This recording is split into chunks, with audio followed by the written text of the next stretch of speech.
2-week series, I'm going to show you my 14 favorite stitches to do while binge watching your favorite TV show or your favorite Netflix series or Amazon Prime or HBO or Stars or Hulu. The list goes on and on. So grab your hook, grab your yarn, grab your remote, and probably a drink, and let's dive right in. Hey everybody, I am back again for day 4 of my binge-worthy crochet stitches. These are stitches you can watch TV to. Basically what I mean by that is the row repeat is usually just 1, maybe 2 row repeat, but something super mindless that you can just plug away and just stitch and stitch and stitch and not really have to pay much attention to your crocheting so that you can pay attention to what you're watching, right?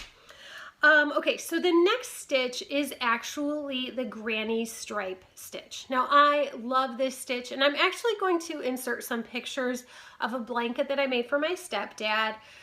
It was one of my favorite projects that I ever made. I loved making it.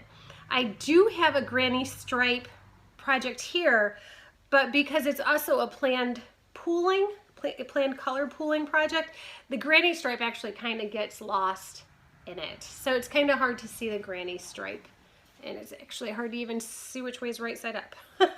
There we go, that's right side up. So you're just going back and forth in the granny stripe. So it's really pretty much the same thing as the granny square, but you're working side to side rather than in a round. Now, I have never done a tutorial on the granny stripe. However, like I said, it is one of my very favorites, and I've linked below a tutorial that I think that you will really like if you want to try making the granny stripes. The granny stripes. So the tutorial is by Fiber Flux, and it's excellent. It really breaks it all down for you, and if you want to try learning the granny stripe, I highly, highly recommend it. All right, everybody, that's it for the granny stripe. Until tomorrow, I hope you're having a great day and enjoying this beautiful spring that we're having. All right, see you tomorrow. Bye.